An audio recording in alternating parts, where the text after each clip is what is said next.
Will Self alongside Nate Burleson, and now we have the two teams set in the NBA Finals kicking off. Well, can we say that? Kicking off this week? Yeah.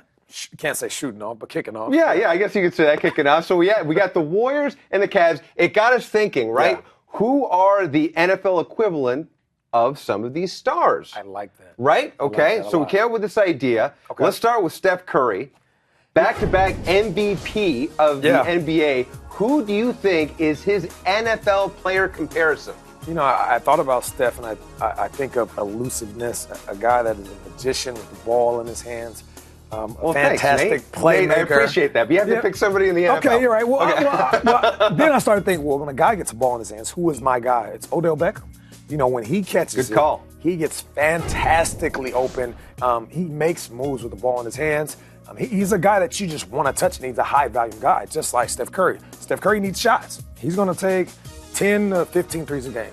Odell, he's going to get 10 to 15 passes a game. Mm-hmm. So for a guy that put up that amount of numbers, his first couple years in Odell, you look at Steph Curry the last couple years, he's really got hot and came on, becoming a household name. So those two guys right there make sense for me. And they're both showmen as well, right? Yeah. In their respective leagues. Yeah. Now let's talk about Steph Curry's fellow splash brother, Klay Thompson, guy who's silky smooth. Who do you think is his NFL player comparison? You know, I was thinking about individuals that were quiet, but at the same time, you know, a little bit of cockiness to them. Yeah. Guys that are pure at their delivery. Because they say that Klay has the best jumper, the pure jumper. For me, it's Aaron Rodgers. When Aaron Rodgers gets the ball and he wants to go deep, it's as pretty as any ball you see. And never looks like he's rattled. Yeah, he never looks rattled. And then when you really test him, he gets going. He'll discount, double check you. He'll talk a little trash. But he's just a pure quarterback. And you think about the pure shooter that Klay Thompson is. These are the two guys that make sense in my eyes. Arguably, Aaron Rodgers, when hot, is the best in the game. Sure. And when you talk about Klay, him shooting, when he's hot, he's the best shot in the game. And again, those guys just get it done all the time, game in, game out. All right, now for the Cavaliers, you have to mention LeBron James, right? I mean, LBJ, we saw a commercial with him a while back where he was playing tight end for the Browns. Kind of got excited. I got excited. I don't know about you, but the possibility, absolutely. So who do you think is his equivalent? Well, I think this will make sense on so many levels. Cam Newton. You just talked about the commercial.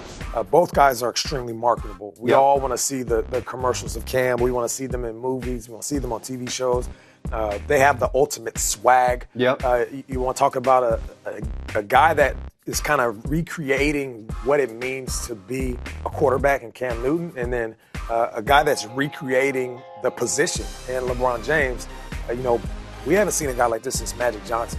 And, they both do one thing very well, is they make everybody better. Mm-hmm. You look at Cam Newton and what he did this year in Ted Ginn. Ted Ginn having a career year, 11 TDs.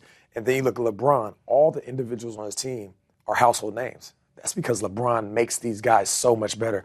So that comparison right there, hands down, makes sense. No, a lot of times these guys are selfless. As a matter of fact, people complain they need to do more, and they're already doing a lot. Yeah. Now, one more is his teammate, Kyrie Irving. Ooh. Kyrie is a guy that I was trying to figure out exactly what I wanted to do. But who's the equivalent, you think? It's Antonio Brown. Okay. And I was going to pick a quarterback because he is the point guard, the quarterback on the basketball court. But when Antonio gets the rock, it is, undeniably some of the most entertaining football we've ever seen. Now, I'm not just talking about the celebrations. I'm talking about the catch and runs like we're watching right now. He'll catch a slant. He'll take it 60. He'll make a guy miss. And the reason I wanted to pick Antonio and pick a guy that was similar in size was that he's a little underrated. So you don't look at Antonio and automatically become, in fear of his height and his weight. He's not going to outjump you.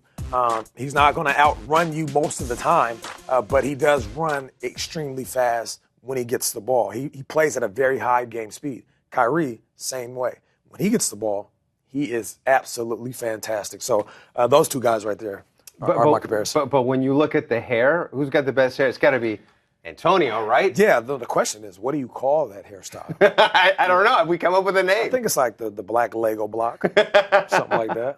I like that. Look at that. Nate Burleson bringing it, as always. Appreciate it, my friend. I know you're going to be watching the NBA Finals, right? Who do you got? I have the Warriors. What? How about a little gentleman's bet? I got the Cavs. Let's do it. All right, dinner. Okay, on you? It's going to be on you. It's a bet. We'll see. The Warriors are going to win. Can't force it on me right now.